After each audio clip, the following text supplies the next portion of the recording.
extra stuff left over. So he's going to put. He promised he's put on coffee. It's not a big deal. I mean, you also be helpful. Well, I think they're going to. Yeah, we just need to further water. This is okay. I just. Yeah, well, just to try to make something good. Steady can. Yeah.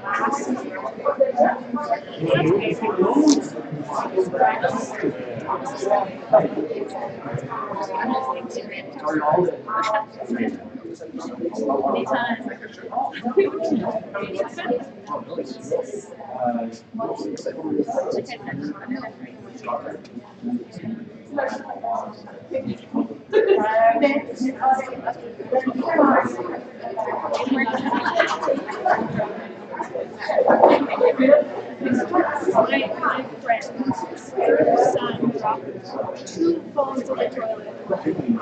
And I got into my pocket.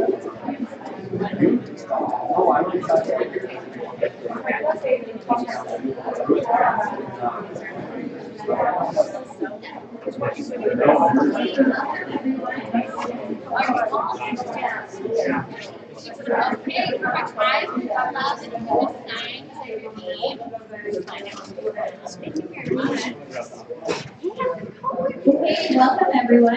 Welcome back to the second half of Startup 101. So just a friendly reminder that we do have someone here from the Regional Business Center with us this evening. Kristen is just standing over there. So if you are a part of Starter Company, just go see her and sign in here. Let's see. I'd like to introduce tonight's speaker, Brian Benjamin. So Brian has been part of the Cambridge College community for 30 years. He's a professor in the School of Business and Information Technology. He's also the host of Business with Brian, a regular column on CBC Radio Morning North every second Monday. And Brian was recently profiled in the Queen's College edition that highlighted the gamification and technology that he uses in his classroom. So without further ado, I'd like to introduce Brian.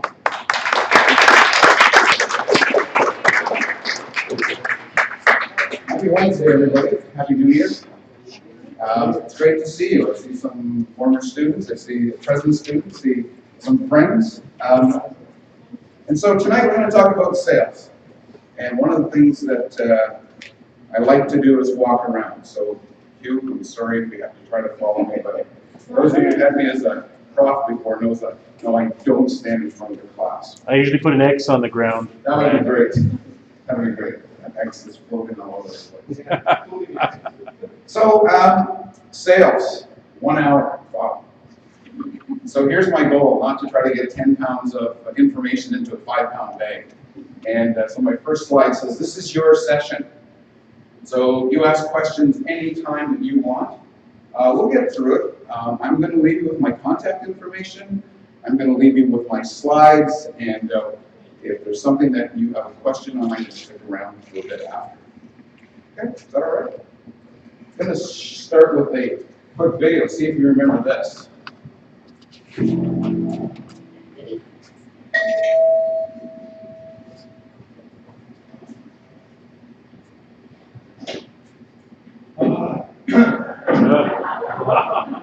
How you do, Mr. or Mrs. Fill-in-Name Couple? I'm your name here. You can call me nickname. It's very nice to see you this afternoon. May I ask you, are you satisfied with your present vacuum cleaner? Well, ours hasn't been working too well lately, but... May I come in and talk to you about Magic Carpet Wizard? I suppose, yes, okay. Okay. I did it, I got in. I'm going to do okay at this job. Okay. Why don't you make yourself comfortable?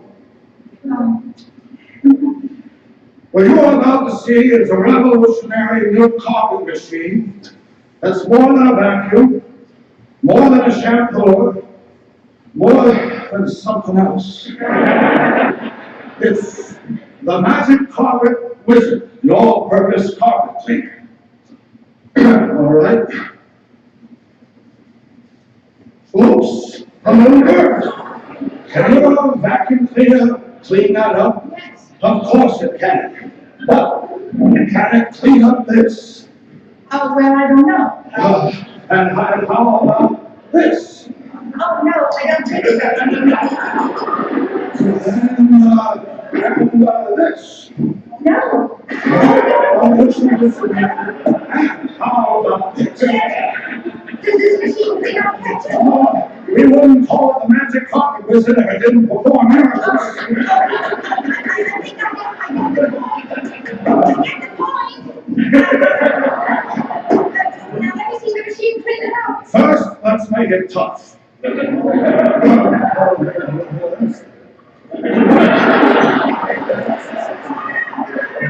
grease, that's grease. Why, no problem for the wizard.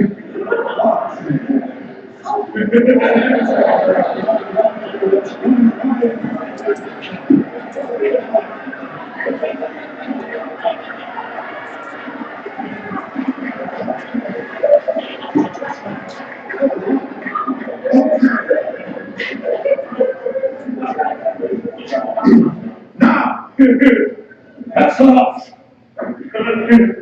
We are going to see this clean up fast and easy.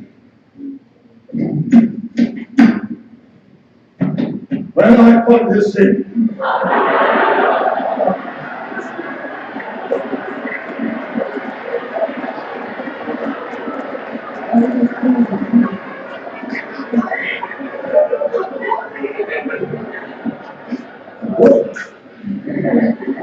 Oh, yeah. I didn't get the vacuum job. I'm selling encyclopedias.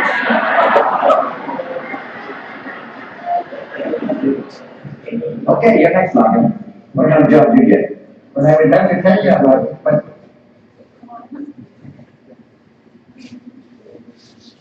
So, it's in that 400 times, I still laugh.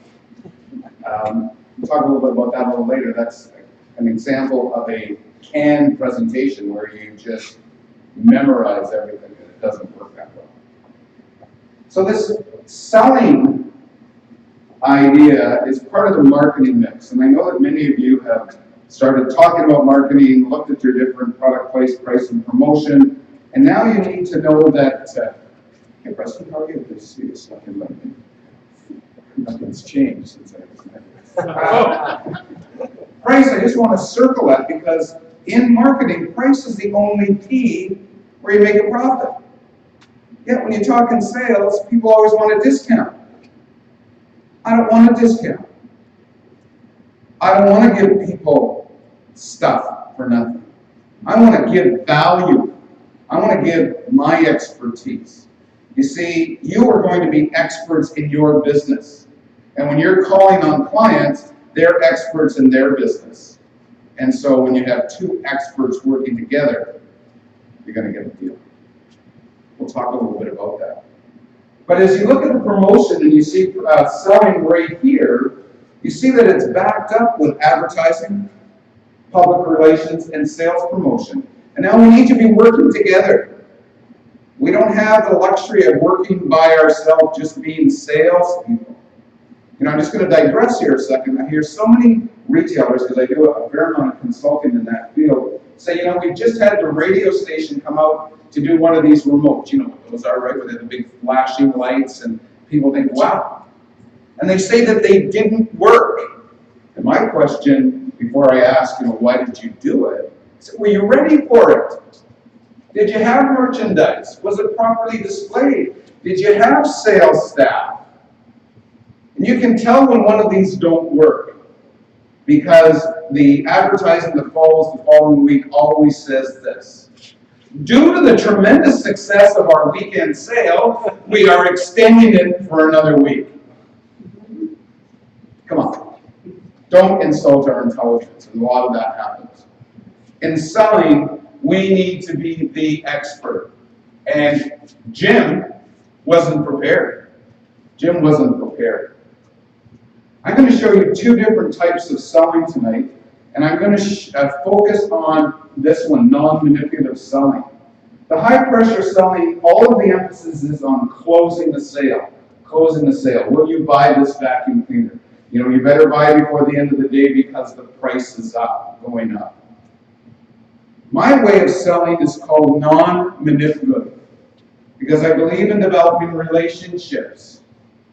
I believe that we spend a lot of time meeting with a prospect, understanding their needs by asking a lot of open-ended questions, proposing some solutions, and then confirm the sale. You don't need to close the sale. And the easiest way to confirm the sale is by saying this: where do we go from here? It's not the high-pressure selling. So we have some guidelines or guiding principles of NMS. I won't read them to you. Read the first three, and the next slide's the next three. But I want to emphasize this. If two people want to do business, the details will not stand in the way. I want to do business with you, but I need some more information. We can work it out. And in a couple of minutes, I'm going to show you a slide that I call vendormanism, phrases that I use all the time. And one of the vendormanisms is this: when you're part of a successful negotiation, both parties will walk away with a pebble in their shoe. How many people ever had a pebble in their shoe? You can walk with it, it's not a big rock. The symbolism here is that pebble in the shoe is that both parties didn't get what they wanted. So you see that after a long strike, even a short work stoppage, when there's a press conference after, and say, you know, we got what we were looking for. Both parties want to keep face. Number three, of course, this is about trust. You're here tonight because this is part of a great program. I'm here tonight because I'm proud to be part of a great program, but I want to start very quickly instilling some trust, and I want you to trust some of the things that I'm going to tell you tonight. My favorite one is this: prescription before diagnosis is malpractice, and it happens all the time. You walk into a retail store, even though we're talking business to business, but a salesperson says to you, I know exactly what you need. How do they know? They never stop and ask a question and listen. Listen. Don't propose solutions that you don't know won't work. 5 and 6 are pretty straightforward, but people like to make their own decisions.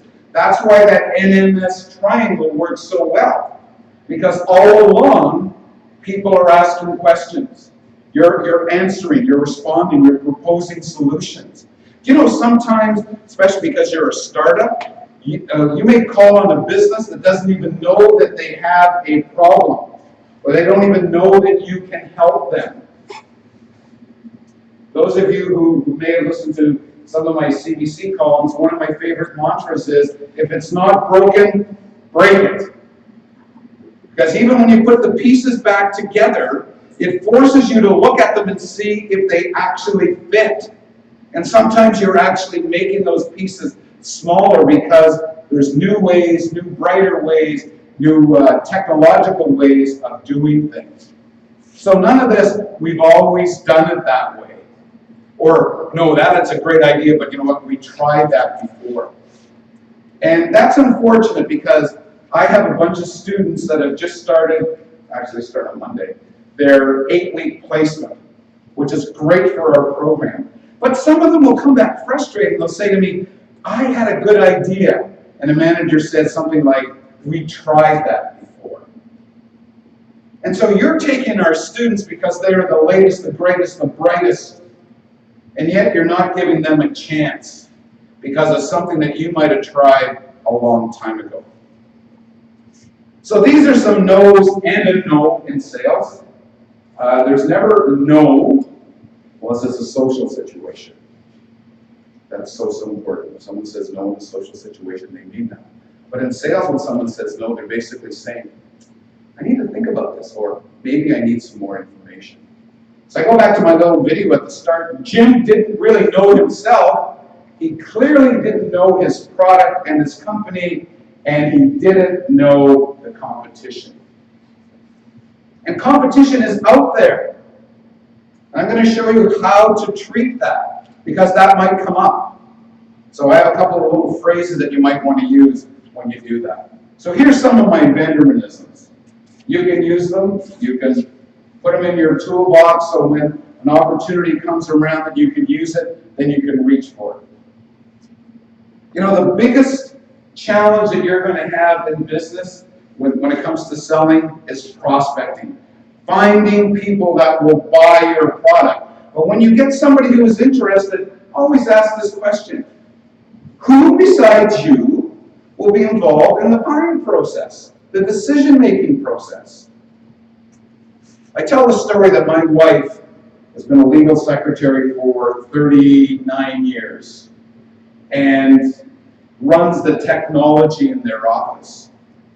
Now, it's her boss who will write a check when they need new computers, but she is going to be the decision maker because he doesn't use it. All he's interested in is what does a final product look like. Number two, I want to earn the right to your valued business.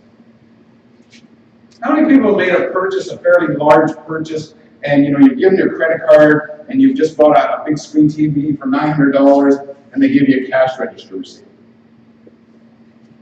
Where are the days of writing out an invoice or saying, thank you, we appreciate your business? We're in this area that we're always strapped to our iPhones or our Samsungs, and we're getting email after email after email. When was the last time you took the time to send somebody a handwritten note? Marketing is about differentiating yourself, making you different from your competitors. We call that a distinctive competency or a competitive advantage. I already gave you this one, good negotiations when both parties walk away with a pebble in the shoe. The next one, are you a suspect or a prospect? And I learned that lesson a long, long time ago. I was in Toronto on some business, and I was going to be there from Tuesday to Sunday. And I had a break on Wednesday, and I walked by the old Maple Leaf Gardens. That's how long ago this was. And there were scalpers standing outside, and I said, how much for 2 tickets for Saturday night? And this was Wednesday, and the guy said to me, are you a suspect or a prospect? I was a suspect. I just wanted to know what the price was. If I was a prospect, then he would have said, okay, this is what I have. This is what it's going to cost you. Take out your money. Let's do this deal right now.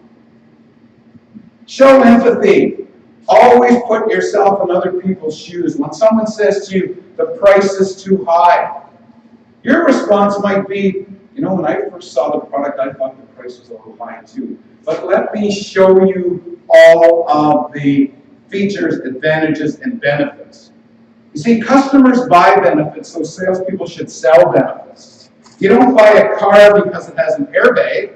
You buy a car because it's safe because it has an airbag. You don't buy a microwave oven because it has a rotating disc. You buy a microwave oven because it cooks your food evenly or warms up your leftovers because it has a rotating disc. So sell the benefits. A couple more here. When someone talks about the competition, so many times I've heard salespeople go, oh, you're dealing with them? They're the absolute worst. Here's the catchphrase I use and works very, very well. They're a very good competitor. Matter of fact, some of our current clients used to be customers of theirs. Didn't I just say the same thing? I'm not going to badmouth them. When do you need it? So many times in sales presentations, you get so excited, the customer asks you, when can I get it? And you say, tomorrow. And the customer will say, well, if I get it that quick, then I'll just postpone my decision. So ask them when they need it. They say, I'd like to have it in the next 10 days. You can say to them, if we can deliver in the next 10 days, can we move ahead with an order? So all you're doing is listening to them, and you're echoing back. And my phrase I've given you already, where do we go from here? So this process is pretty straightforward. If you remember that triangle that is inverted, spend time meeting qualified prospects. Make sure that these prospects have the need, make sure they have the advantage, they have the ability to make a decision, and they have the financial wherewithal to write a check for this decision. Spend some time identifying what their needs are. Ask some open-ended questions. You know that you're going to have some good answers that you can use to propose solutions. Remember, don't sell yourself short. You are the expert in your own business. You're meeting another expert. Respond to any objections, confirm the sale, and I'm going to get to number 7 a couple of times tonight. Make sure you're following up. Make sure you're following up. You know, if someone asks you a question and you don't have the answer, tell them, I'm not sure the proper information. I will get it to you. Can I get back to you by tomorrow morning? Would that be fine? What's the worst thing he could say? No. No, I want it. And I just leave the room and make a phone call and get it for you. I don't think anything is that pressing, but I could be. Are you with me so far? Does anybody have a question? Don't be shy. So what I've done right here is what we call a trial close. Because the worst thing you can do is start a presentation, get to the end, and never stop and ask if people are with you. Because they are thinking of their question ever since it came out of your mouth. So get it out of the way. So I'll ask again, are you with me? Can we move forward? Yes, sir. All right, thank you. I talked a little bit about prospecting. I'm going to show you a slide in a second, but prospecting is the lifeline of sales. If you do not have prospects and you're not continuing to prospect, then you can't make your presentation. You cannot make an effective sales presentation. You need to know who you're selling to and why you're calling on them. So we've developed a couple of pages of questions. I kind of reduced it right now to 1. Who are your customers? And those of you who have pen and paper, and those of you who don't, go home tonight and try to describe what your customer looks like. Is it someone who's got an aging demographic because you want to deal with nursing homes or assisted living? Your approach is going to be a little bit different than if you're talking to a hipster doofus, right? How many people go to hipster doofus's place for coffee? You go to Cup of Joe's and Salute. I went to Salute because we had a meeting because I wanted her to think I was a hipster doofus. I never had coffee in my life, but it's just so cool to go there and take 4 tables and have all your technology open. So people go, look at that person. He's busy. What are their pains? What are their pains? Now remember, prescription before diagnosis is malpractice. Try to figure out what their pains are. Their pains might be increased absenteeism. Their pains might be, we need to increase our efficiency. We need to understand that. Try to understand that as much as you can before you go in, because you're sitting with your pad and paper and you're going, who is my prospect? We had a nice discussion before we started. Former student of mine, love this gal, works for the city of Sudbury in RBC, right? Regional Business Development. And our discussion was about prospecting because I wanted to give her an updated list of who's who in the zoo. By that I mean, at the college we change coordinators, who are they? At the high school, who do we work with? So I will give you those names. And what you do with them is up to you. I've done my part. How do you solve their pain today? Everybody wants that quick fix. But what you want to do is be able to have a rapport with that client, that you can continue to sell them stuff.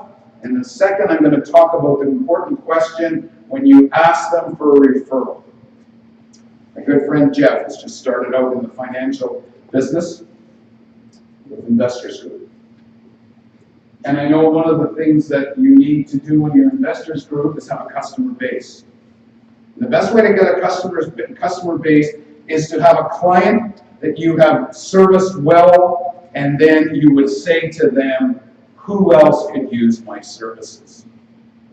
My eldest daughter just got married in September. But prior to September, she stood at 4 different weddings. She was in 4 different wedding parties. Those are the kind of people that I would like to talk to if I was in financial services. Those people who are just starting off, that you can build a financial blueprint for them. And when they have children, it's no different than you adding a new room. You add a new policy for them, and you start talking about saving for education. So we're not in it for the quick fix. If you are, then you need to really reevaluate what you're doing. My good friend Preston, former student of mine, very talented graphic designer, very good with branding, etc. What he needs to do, and he's doing it, when you have a client, you want to be able to showcase what you've done for that client, that you've built a brand for them. So somebody else will say, you know what, I need to have my brand built. And in sales, all you do is build your brand. But I think I'm pretty hipster doofus. I don't know, it's because I have a young daughter who's 22 that try to keeps me hip. But I'm 63 now. I've been teaching for 31 years. Love the job. Love it. It's not a job. It's the best gig in the whole world. But at some point, I'm going to retire. And I'm getting ready for retirement. I've been consulting for a number of years. When I do my little radio gig, I get a couple of emails every time I'm on from companies who want to sit down and talk to me about something. This is good.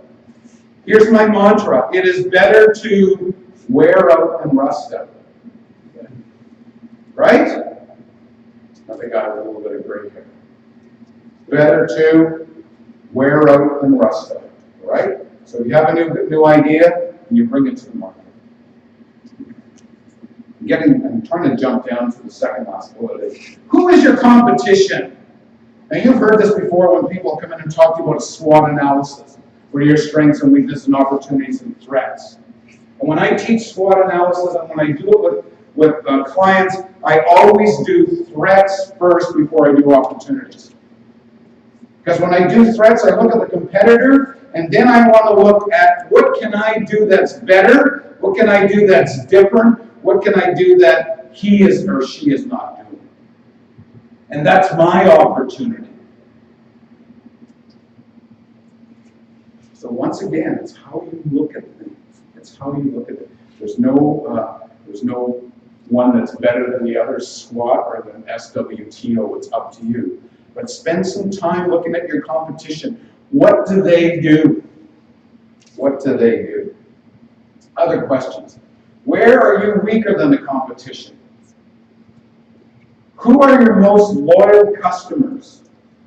And what do they most value about your product or your service or you? Because you are the face of the company. And that's why it's so important when I was showing you the nose that you know yourself, you know your product, you know your company.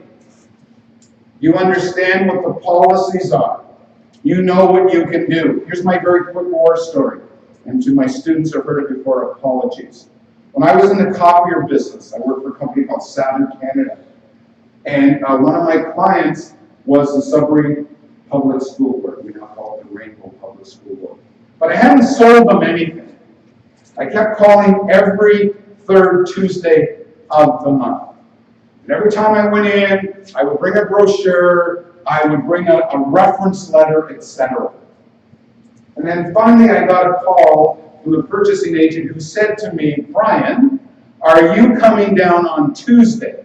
To which I said, I certainly was planning on. He said, good, bring your order book. And when I went in, he said to me, this is a request for proposal. In those days, we didn't call them RFPs. We basically called them tenders, which meant, and we didn't even have that caveat that the lowest price not necessarily accepted. They normally just went with the lowest price. And so I got this deal for 30 copiers. And then I got a call saying, we have a problem. We don't have the money to pay for 30 copiers. So why don't we just order 15 and then we'll order another 15? To which I said to him, do you really want to do that? Do you really want to have 15 schools bragging about the new copier to 15 principals who didn't get one? And he said to me, what do you propose? And I said, thank you for asking. I suggest that we ship you all 30 now. This is February the 10th. You can pay me for 15 now, and when your new budget comes in April 1st, you can pay me for the other 15. Does that work for you? To which he said, does that work for you? To which I said, absolutely, can we move forward? And he said yes, and he thanked me. Thanked me just because, we didn't call it out of the box thinking, because he said, you came with a problem. The problem was going to be that half the schools would get it, the other half wouldn't, and you came with a solution. So clients don't buy problems, they buy solutions. So when you're sitting there tonight listening, thank you for that. And you're taking notes, thank you for that. You need to come up with reasons why you should call on somebody and reasons why they should buy from you. We call this your USP, your unique selling point. I know you probably had people talking about your value proposition. Is that true? And have you developed your value proposition? Good. But this is your USP, and this is what separates you from everybody else who's out there. What separates you? Michelle has just started a public relations company. What is it? 9 months old? 10 months old? Almost 2 years? I'm sorry. Almost 2 years. Room to grow? Room to grow in suburb? Room to grow 45 miles outside of suburb? 80 miles? How would you have handled the phone call today? I'm putting you on the spot. When someone has heard the good work you do, and they say, have you heard the story about the fishing huts? That was us. What do we do? All right? So they're coming to you for your expertise. So one of the things that you need to do in sales is to be able to think standing on your feet, even if that means you don't have a solution right away. Thank you for contacting me. Yes, I understand it's a very important situation. Could I have a couple of hours to reflect on it and come back to you with a solution? What's the worst thing they're going to say? No. Well, you know what? You handle it. Someone's going to put a microphone in your face from CTV and you handle it. But if you give them 2 hours, I'll come back with a solution for you. Nothing is really that time sensitive. And I know that there are people who will argue with me about that. Is your product or service new to the market? If it's new to the market, why is it new to the market? I get calls all the time. People say, I have this idea, don't tell me what it is. I don't want to know what it is. I want to sign a non-disclosure. How many people have signed non-disclosures? Okay, good for you. Because I don't want someone to think that they brought me with an idea and I knew some people with some money and I stole their idea. That's not what it's about. And I always say to them, what makes you think that your product or service is going to be saleable? And guess what? They don't really know. Have you watched Dragon's Den? Have you watched the people who have spent $300,000 on a board game because they kept feeding their desire to bring it to the market? Would you agree with me that there's 2 types of people out there at least? There's people who are inventors who are brilliant, but they have no business sense. So to those people, they should continue to invent. They should continue to license the product and go back and invent. So know your strengths. Know where you can't move forward. Know what differentiates you from your customer. 7 steps. We're not going through them. I want you to be aware of them, and the names change depending on the author. But essentially, it's prospect, which I want to spend a few more minutes on, approach, interview, which is the study part, propose a solution, get in and demonstrate your product or your service, and then from there, negotiate and support. You don't see the word close here. Close is for high pressure selling. We want to be able to sell and go back and resell, and then resell and ask other people for referrals. Here's what I said earlier, that prospecting is the lifeblood of selling. And what this does is give you a list of places and methods that you can use to prospect. And this is the oldest one ever, cold call. And I'll tell you, it is the one that gets more people out of the sales business than anything else. People are just afraid to knock on the door. People are just afraid to make a phone call to someone that they don't know. I have a pretty tough last name, Benjamin. You know how many times I've heard different iterations of that name when people are trying to call me on a cold call? You know right away it's a cold call, right?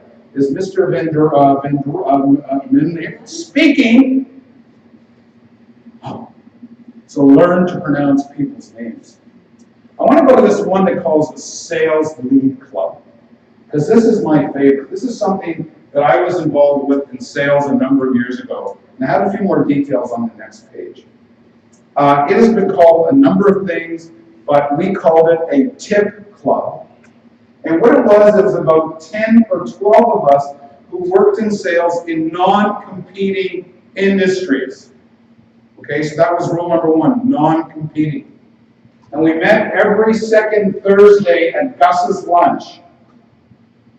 And we got in there at 12 with a commitment to get out at 1 o'clock and never talk about them Blue Jays or them Toronto Maple Leafs.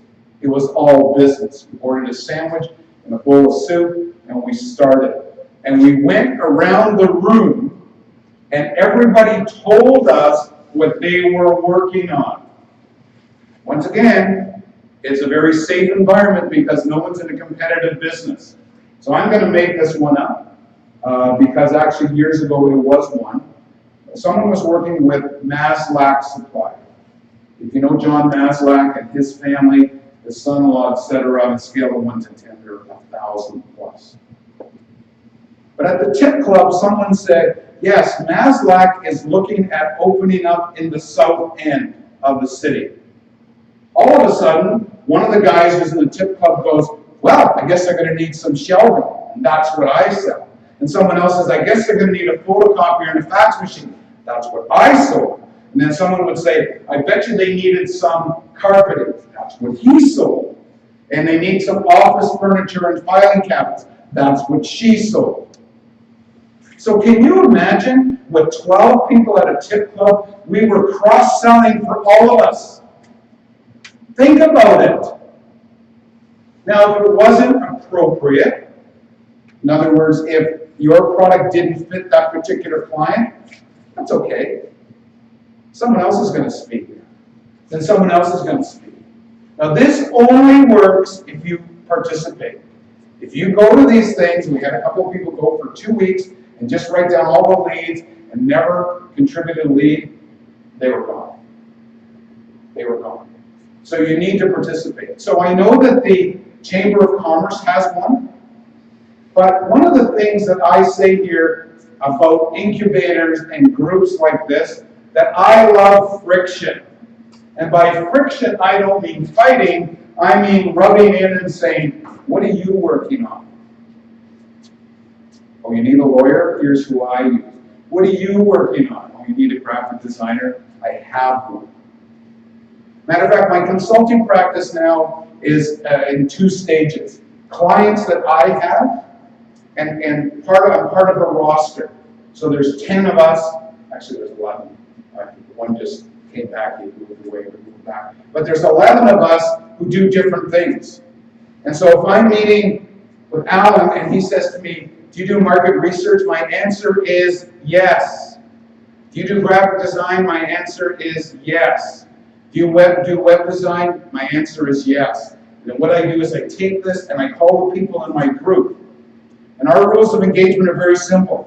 If I give you a lead, you have 48 hours to say you will take that client or you won't, because we don't want to keep a client hanging. So this is something I think you could do. You could do this tip club, because you're more alike than you are different. You're more alike than you are different. You have a product or a service that you think people need, it's burning in your belly because you have the passion, then why not share that? How am I doing? I'm never going to get through this. I have a little case study here. And I'm going to read it to you, because I'm going to be able to cut some words out here. But this is about a company who sells industrial lubricants for machinery. And here's what happens during this case study. One of the salespeople, which is his name, Rami Semchuk, is going to meet with the purchasing agent. So they have a relationship. He's been selling to them for 2 years, and he's been selling a product called hydraulic oil 65 in drums to them. Okay, can you envision this? There's these drums. What happens to drums?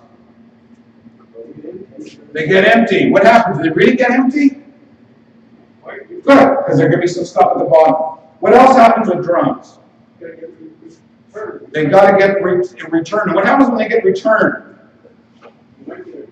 You might get a credit. They could be damaged. They could get lost. So this isn't working. So last year, this company he's dealing with, Acme, bought 364 drums, 20,000 liters. He was paying $1.39. Plus a deposit of $20 was made for each drum.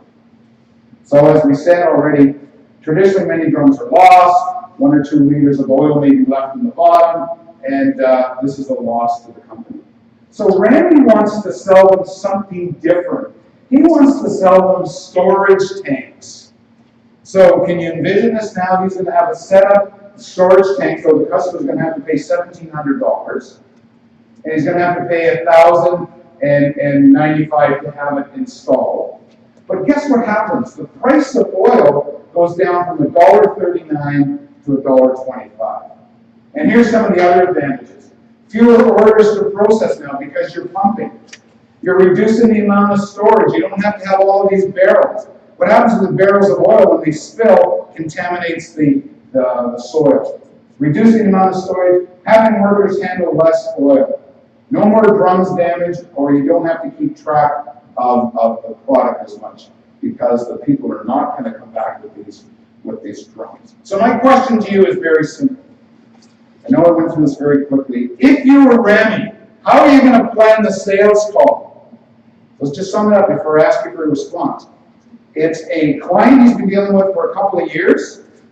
He's now going to reduce the price, and he's going to change the handling system. What are you going to say to him? What are you going to say? No round answers are pretty safe environment. Good. But I like the present situation. Then I show what it's costing you. Thank you. And then am I going to say, well, you've been selling me for 2 years. Why didn't you tell me this before? It's brand new. Thank you. It's brand new and? It's cheaper. And? It's not cheaper. We always say less expensive. Not a problem. It's? Safer. Safer. Good. It's? Pardon? Efficient. Efficient. Thank you. And? Better. Better. Good. And? Friendly. Clean. Cleaner. Thank you. And? Do we need any more ands? But yes. Where do I sign? What's the worst that he can say? No. Really? So you like having dirty oil drums around. So you like the fact that you can't account. Look, I'm not happy that I sold this to you 2 years ago, but it was the best on the market then. And now I'm coming to you with something different that's proven that will save you money. I want to continue to earn the right to your business. But you know what? I haven't convinced you. So we're going to do two things. Can you and whoever you want to come from your office be available next Wednesday at 2 o'clock so we can go down the road and we can see an installation that we put in? Earning the right to the business. Having a letter of reference that says, thank you, Rafi or Remy, for proposing this to us. We're so happy with the results. Earn the right to the business. In marketing, you say three things. You tell people who you are, what you do, and how well you do it. Well, number 1 and 2 are pretty easy. Jeff can stand up right now and tell me he's a financial planner. He can tell me about all of his licensing and accreditation he has. He can tell me what he does. But he can't tell me how well he does it. You need to have that from a third party. That's the referral. That's the testimonial. That's someone who wrote a letter and said, you know what, Jeff, thanks for sitting down with my wife and I to go over a financial plan. You listened to what our needs were. You heard that we wanted to start a family in 3 to 4 years. You knew that we had such and such amount of dollars as a down payment and we are moving toward a house. Thank you for listening. Are you with me? Anybody feeling pressure because we're moving on along? We're only going to be here at 11 o'clock tonight. We'll take a 15-minute break and then we'll get right back at it. I said I would tell you about the 2 different types of presentations. We saw the canned or memorized presentation with Jim in the front. Hi, fill in name up, or you can call me nickname. All right? These actually work. Memorized presentations actually work. You see telemarketers use it all the time because it's made up of words that psychologists look at and tweak. Things like, money back guarantee, no questions asked, we have the longest warranty in the business, etc. Now, where it doesn't work is if you're calling on the customer again, because the guy thinks he's in Groundhog Day. Didn't you just say that same thing the last time you met? And so what I prefer is a planned or a customized presentation. Even though you may be calling on 4 nursing homes in this month, or 4 assisted living, each one will be planned. Yeah, some of the same points will be there. That's where the customization comes. Folks, if you're not selling, if you're not generating revenue, what are you doing? If you haven't sat down and started to think about a plan, thank you for being here tonight. And when I leave, if you don't continue to think about a plan, you're the one with the passion. You're the one who knows your product, your service, whatever you're doing. And you can say, well, I'm not good at sales. I won't ask you to put up your hand, but you've been thinking that. I'm not good at sales. Sales is just telling the story. Not a story, because when I hear a story, I think of things that aren't true. You're telling the story. Okay. If you get a chance, as Jim said, whoa, I finally got in. Then that's when you make the demonstration. Could you imagine how impressed that lady would have been if he wasn't selling encyclopedias? If in fact he was selling a vacuum cleaner and he cleaned that big mess that he made? She would have been knocking on all the condo doors up and down the hallway going, Mads, you got to see this. Jim, you got to come over and see this. Because there's proof. We say a picture is worth 1,000 words. Just think about all of the things when you are making a demonstration. And one of the things I want to stress when you make a demonstration is you don't talk about all of the things that the product does. You talk about the things that you talk to the prospect about. Does that make sense to you? Let me tell you one very quick story about how I thought I went from hero to zero overnight. I sold the old Laurentian Hospital, because that's what used to be called, 12 photocopiers. They love them. Literally, they love them. I got a phone call from the head of medical records saying, we have a problem. I wonder if you can help. So I went down and I said, what is the problem? They said, we need to reduce our file space. Photocopying is taking up too much room. I said, well, what if we could copy on both sides of the paper? Now remember, this is revolutionary in those days. So we would love it. That's right, you would use half the amount of paper. I would only be selling you half the amount of paper I was selling you before. But your filing costs would be reduced. Your mailing costs would be reduced. So they said, let's do it. So I said, let's do it. So we got a couple of records and we photocopied them. And within an hour, I got a call saying from the chief of staff, get down here, you're a moron. Wow. Reminds me of my friend who thought his name was sit down and shut up until he was 5 years old. But anyway, I said, why am I a moron? He said, do you know how doctors read? Ooh, I guess I didn't. How do doctors read? Thank you. They don't read like this. They do now because they put the records in a binder. They read like this. So guess what? Every second page was upside down. So I went from being a hero to a zero very, very quickly. Now that didn't need to happen. I should have said, well, show me what you use now. Right? And I never asked that question because I was cocky. Because they had called me. They had already come up with their own solution. I just had to implement it. But if I would have said, how do they read now? How do the charts look now? I would have been able to say them right away, we can't help you. And this is why.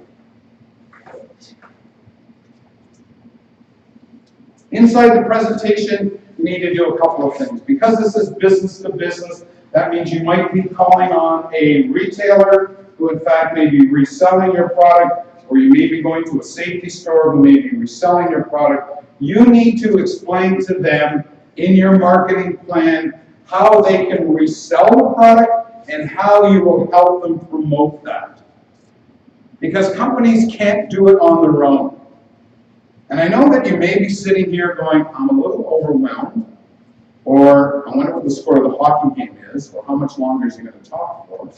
But here's what I think you're saying. How am I going to do all of this? And I wish you were in my office right now because I would show you a photo of a 400-pound elephant. But I say to my students, you can eat this elephant, but it's going to be one bite at a time. So don't be overwhelmed by this stuff. You can do it. You need to chunk it off. You need to take some time and plan. You know the old those who fail to plan to fail. So tell people, tell your clients if they're going to resell, how to do it. Give them some suggestions. Don't be one of these people who are going to say, well, I don't know, I thought it was your business. I thought you would know how to do it. Some of the things to avoid in your sales presentation. Oh my God. If you're one of my students, never send me an email that says, hey, because my email rules are set up that it goes immediately to the trash. I had a student in November come to me and said, Grandmother, Dad, you didn't respond to my email. I said, I bet you started with hey. Now I start all my emails with hey. I don't answer. So, especially when you go out to a restaurant, take my wife out on date night and I get used guys ready to order. Whoa. First of all, nothing wrong, but she's not a guy's. Okay, so watch what you're saying. Never say, the competitor's product isn't as good as ours. Am I running out of time? Am I okay for a couple more minutes? Okay. You give me the hook if you want to need to leave. Never say, I don't know, but say, you know what? I don't have that information right now. I will give you my undertaking that I will get back to you at the end of the business day. Would that be fine? So never say something to somebody without saying, would that be okay with you? Get their permission. Once again, if they were to say, no, I need it right now, then you need to say, excuse me, I need to make a phone call. I will get that for you. Number 4, we never make a mistake. Of course you do. mistakes. Here's the key about making mistakes. Don't make them again. Don't make the same mistake again. There's all kinds of new mistakes you can make. And finally, we just always done it that way. And that goes back to that mantra I said, if it's not broken, break it. Are you with me? Are there any questions? Will prospects always agree with me? Of course they won't. That's in our nature. Trust but verify. Give me more information. So look at it. Here is the key. Here's the winning recipe. This is the Big Mac recipe for the whole world. Number one, listen to the objection. Acknowledge it. Thank you for your question. Make sure you understand what they're asking. Now look, we're all very intelligent here, but sometimes you are out of the moment and you don't really know what they are asking you. So clarify. And then answer it, and once you've answered it, go to a trial close. So for example, if they're interested, if their question was, well, what am I going to do with all of those used drums? Acknowledge it. I bet you don't want to keep them, right? You're right. So how about if I was to take them off of your hands and we would give you a credit? Would that work for you? What's the worst thing they can say? No. What do you want? They'll never say it like that. What do you want? Have you ever stood inside Canadian Tire by the service desk? Have you ever done that? Do it. And listen to some of the asinine things that people say to the people who are trying to help them. What would make you happy? It's the middle of winter. You're bringing back your lawnmower now. We know you used it all summer. I bet you want to trade it in on a snowblower, right? And then in August, you're going to go to the snowblower and you're going to want to get a lawnmower. I've seen it happen 100 times. Costco, probably the best people to deal with. They're going to raise your membership. Did you hear that? They're doing that in the States. It's got to come to Canada, right? How many people shop at Costco? Give me one reason why you shop there. It's the best. Best in one. Money back, good. Best in one. People. They have no turnover there. You notice? Same people working there. They get paid. Why? They get paid well. They get paid well. And? Management. They're happy. People appreciate you. Good job. Thanks for doing that. Wow. Biggest complaint about Costco? Biggest complaint? Hard to find stuff. Why? Sometimes they show. Why? They change. Yeah, they do, because that's part of the thing. It's called treasure hunt. But what's the biggest reason why we can't find things? There's nobody there to ask. You gotta search. All right? But when you're at Costco, you're not running into a Lowe's in the middle of the day when they go beep, beep, beep, they turn off the whole, or they close the whole section because somebody's got to go back with a forklift. That's happened to me. Has it at Costco? Yeah. Really? Yeah. Wow.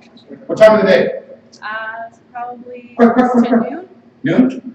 And what were they taking down? I was buying a camera and they didn't have any on the Ah. floor, so they had to go up and get. Wow. I've never seen that I know, happen, I've never actually. seen it. I probably just because I've been around the hot dogs. So they did have to close the whole line. But they said $1.59 per dog, that's the best price in they North did say America. they wouldn't do it though if it was busy. They said if this would have been like dinner rush, like They wouldn't have done it? I would have had to come back. Who's had a hot dog at Costco? I'll give it for you. That's our next meeting. Yeah, no, I've never had poutine before. Seriously. Okay, look, I'm almost through, I promise. Referrals. Are they important? Absolutely they are. Remember, tell people who you are, what you do, how well you do it. The referrals are going to tell people how well you do it. How do you attain them? You ask for them. Because in your own presentation, you're going to have a letter from a satisfied client in a plasticized, whatever. What do they call it? Not necessarily laminate. Laminate is very good. I used to use lamination because we used to sell laminated machines. Here's what I used to do. If I saw your picture in the paper, I would cut it out, laminate it, and send it to you with my business card. Now, if you took it through in the garbage, I don't really care. At least you know I bought enough of them. What do you call those? Sheet protectors. Like that. So if you're having a Snicker bar, the mark is on here, not on the paper. All right? And so when people see that, they really want to have their logo there as well, because it's part of the ego. And how do you use them? You use them whenever you need to satisfy a point that a customer needs to have another point of reference. I'm going to get off topic just for 30 seconds here. Those of you who look at resumes, and those of you who send out resumes, don't ever, and I know my English colleagues do not like me for saying this, but do not put references upon request. Why would you do that? Are you going to give the name of someone who's going to give you a bad reference? Do you know how small Sudbury is? Do you know how small Canada is? Oh my goodness. Here's what I say to my students on when it comes to references. On the reference page, put this down. The following individuals have agreed to be my referees and would welcome your phone call. That's part of your own marketing. References upon request. What is this? Okay, it's not a music DJ thing. It's music upon request. I have never said no to a student who's asked me for a reference. But this is what I have said. They start to walk away and wait a second now. Well, you said yes. Well, no. I want to know what you want me to say about you. And I can tell you that only 40% ever come back. But I'm a good guy because I never say no. If you don't want to come back, that's because, what do you want me to say, that you're reliable? Let me just look. You haven't come to any classes.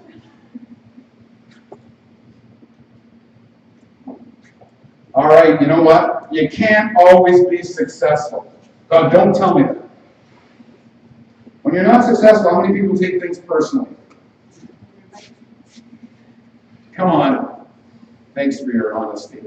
Go ahead. A little more confidence. How many people take things personally when they don't go your way? Absolutely. That's probably my biggest character flaw.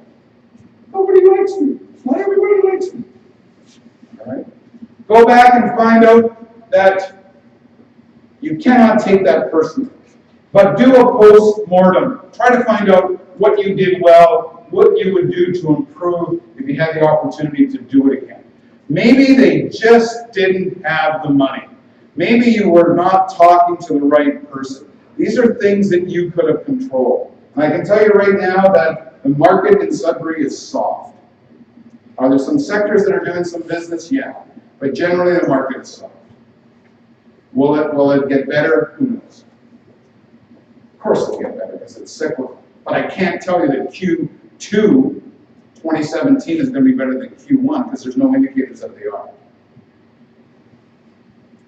you discouraged? Good for you. Don't be discouraged. Keep working. Keep defining who you are. Keep defining your product. Keep defining your prospect.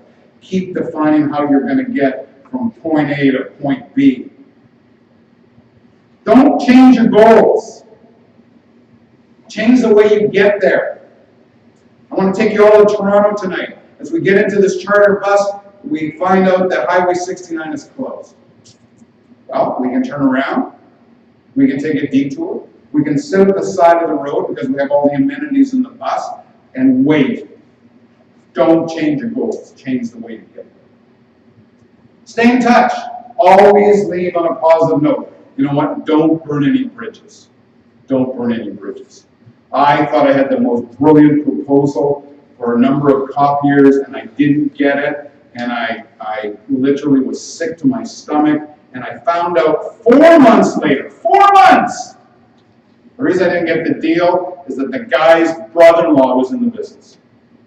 So he put me through all of the hoops so he could grind his brother-in-law, who he didn't trust, to get the best price. Scare the heck. Is the F word in your vocabulary?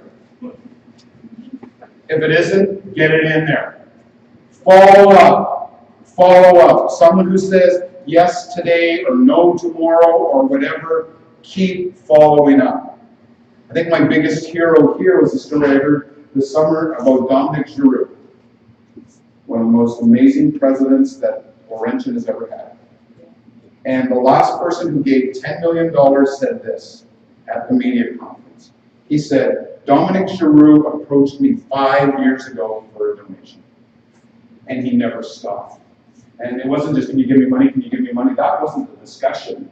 The discussion was, you have some money, we would like to have it. What is the best way to facilitate that? And finally they found a way for that to happen. So if you give up, how many people see Tommy Boy? You know, he's out trying to sell the brake parts, and everybody says no, he just walks out. No is only no in social situations, it's never in sales. So don't give up. So, final 2 slides. 2 questions. If you ask these 2 questions, I can guarantee you that your business will increase. Is there anything else I can do for you? Then shut up and listen. Listen, because that person is thinking.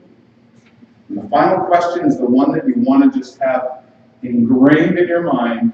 Who else do you know who could use my services? And once again, wait.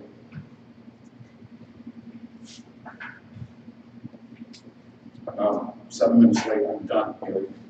Here's my contact information. You can find me on the web. There's my website, brianbenderman.com. You can email me, brian.benderman@gmail. Follow me on Twitter, please, at Brian Benderman. I'm on Facebook at Brian P. Benderman. And I'm on Instagram at Brian_Benderman. So I'm out there. I'm a hipster. Get in touch with me. And here's my question. How do we do? Thumbs up, thumbs down? Up. Any questions? Too shy? So what's going to happen when you leave here? You're going to have a question. Email me. Yeah, question. What's your first business venture? My first business venture? I revolutionized ski teaching in Sudbury. I taught something called GLM, Graduated Length Method, which meant didn't matter if you were this high or 6'2", you started on skis that were this big. And you did that in 2 lessons, and then you went here, and then you went here. Why? Because my demographic was adults who had kids that were skiing, and they didn't want to sit in the chalet, they wanted to ski with them. And we know anything from skiing that if you snowplow and you fall, you ruin your knees. So we taught people how to ski parallel. And so in Sudbury, we taught about 2,300 people how to ski in 3 years. So it was 6 weeks. So we had the whole winter to ski. Thanks for that question. Anybody else? Okay, how much do you weigh? Okay. Anybody else? Okay, thank you so much. I'm done. Thank you. You guys are great. You guys are great. Who's getting excited? I am. Okay. You getting closer?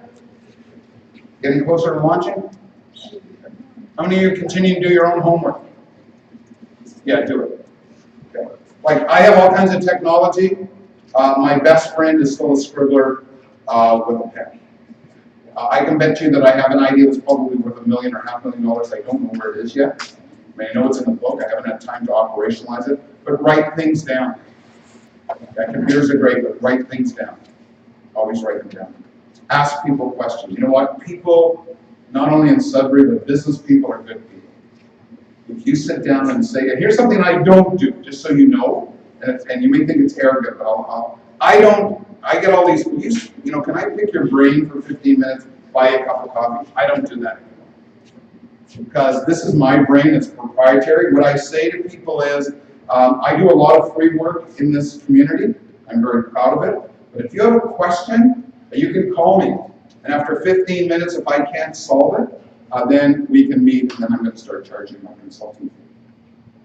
So all of these, you know, I'd like to pick your brain over, you know, what, a $2 cup of coffee, you're going to pick my brain? No. And if you think that's arrogant, I apologize. I don't do that. But a lot of business people, when they know that you're startups, they'll sit down with you. Find a mentor, somebody that you think is great, somebody you'd like to emulate. Meet with them. This is such a great facility. So many great programs. The RBC, so many great programs. So many great partners at RBC, all the post-secondaries. There's lawyers, there's accountants, there's all kinds of people. Thank you for tonight. And guess what? It's all about work ethic and positive attitude. Biggest question I get asked in the community is, still teaching? Yeah. Can you teach your students work ethic? And the answer is no. You can model it, you can demonstrate it, but you need to have your own work ethic. So work harder than anybody else. That's your own intellectual property. Okay, God bless you. Thank you.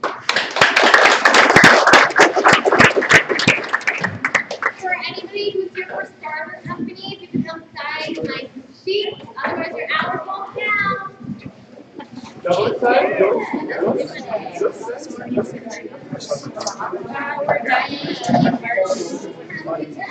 They all overlap. yeah, well,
I'm just doing There's a young man who doesn't Thanks. Yeah.